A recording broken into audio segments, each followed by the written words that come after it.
मध्यरात्री 12 वाजता अहिल्यानगर जिल्ह्यातल्या श्री क्षेत्र चोंडी येथे अहिल्यादेवींच्या जयंतीनिमित्त ड्रोन शोचं आयोजन करण्यात आलं होतं। फटाक्यांची आतषबाजी करण्यात आली होती। गोपीचंद पडळकर इथे मुक्कामी होते। इथले आमदार कर्जत जामखेड मतदारसंघाचे रोहित पवार रात्री 12 वाजता इथे अभिवादन करण्यासाठी आले। पडळकरांकडून फटाक्याची आतषबाजी सुरू होती। रोहित पवारांनीही तेच केलं, पण त्यानंतर जे घडलं ते खूप कमी जणांनी रात्री पाहिलं, कारण मध्यरात्री 1 वाजता इथे प्रचंड मोठा राडा झाला। गेटवरती गोपीचंद पडळकरांची गाडी पुढे, रोहित पवारांची मागे, आणि कार्यकर्त्यांची जोरदार घोषणाबाजी सुरू झाली। पडळकरांचे कार्यकर्ते एकच छंद गोपीचंद घोषणा द्यायला लागले जेव्हा रोहित पवार गाडीतनं उतरले। रोहित पवारांच्या कार्यकर्त्यांनीही जोरदार घोषणा सुरू केल्या हर हर महादेवच्या, आणि यानंतर एकच राडा सुरू झाला। पोलिसांना याच्यामध्ये मध्यस्थी करावी लागली, आणि त्यानंतर नेमकं काय घडलं हे मी सविस्तर सांगणार आहे। story.com कडे या सगळ्या घटनेचे व्हिडिओ आहेत। मी स्वतः रात्री तिथे उपस्थित होतो। आता मी सध्या अहिल्यादेवींच्या स्मृतीस्थळावर वाड्यावरती आहे। तर तिथे जी घटना घडली, रोहित पवार खरं तर पहिल्यांदा येऊन गेले होते, आणि दुसऱ्यांदा तेव्हा ते कार्यकर्त्यांचा सत्कार स्वीकारण्यासाठी, अभिवादन करण्यासाठी इथे आले वाड्यासमोर। तेव्हा पडळकरांच्या समर्थकांकडून घोषणाबाजी सुरू झाली। घोषणाबाजीला उत्तर दिलं रोहित पवारांच्या समर्थकांनी की ही घोषणाबाजीला इथे पडळकरांचा काय संबंध आहे, याच्यामध्ये अहिल्यादेवींच्या घोषणा तुम्ही द्या, इथे पडळकरांचा काय संबंध। त्यातच रोहित पवारांच्या एका कार्यकर्त्याने पडळकरांचा आक्षेपार्ह शब्दात उल्लेख केला। त्यांचा आक्षेपार्ह शब्दात उल्लेख केलेला या सगळ्या कार्यकर्त्यांनी ऐकलं। यानंतर सगळ्यांना राग आला, आणि कार्यकर्ते रात्री 1च्या सुमारास मोठ्या संख्येने जमायला सुरुवात झाली। रोहित पवार स्वतः तिथे उभा राहून पाहत होते। त्यांची गाडी तिथेच उभी होती, त्यांच्या पुढेच पडळकरांची गाडी उभा होती। रोहित पवार हे सगळं पाहत असताना कार्यकर्त्यांचा राग खरं तर वाढत होता, कारण रोहित पवारांच्यासुद्धा एका कार्यकर्त्याने पडळकरांचा आक्षेपार्ह उल्लेख केला होता, आणि दोन्ही बाजूनी जोरदार घोषणाबाजी सुरू झाली।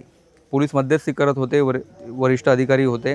रोहित पवारांना ते समजावून सांगत होते, इथून गेलात तर वाट टळेल असं त्यांना सांगितलं जात होतं। रोहित पवार तिथे थांबून होते, बराच काळ थांबून होते।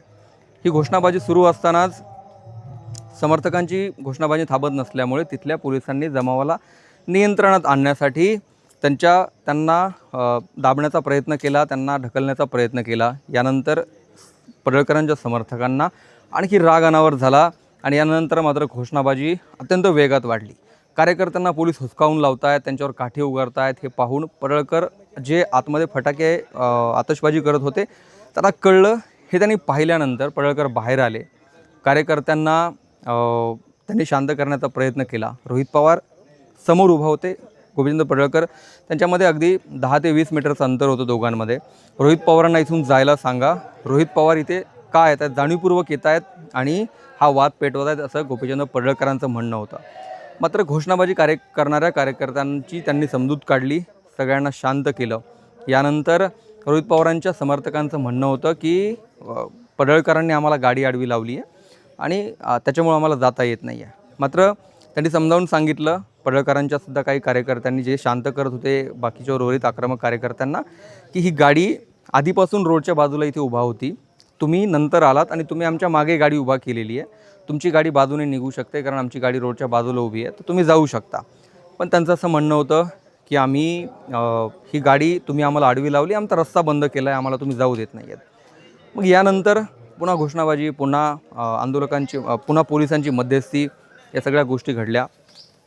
दरम्यानच्या काळामध्ये गोपीचंद पडळकरांनी कार्यकर्त्यांना शांत केलं होतं, आणि पडळकर तिथून निघून गेले होते, बाजूला जाऊन उभा राहिले होते, कारण तिथे ग्रामविकास मंत्री जयकुमार गोरे रात्री 12 वाजता 1 वाजता अभिवादन करण्यासाठी येणार होते।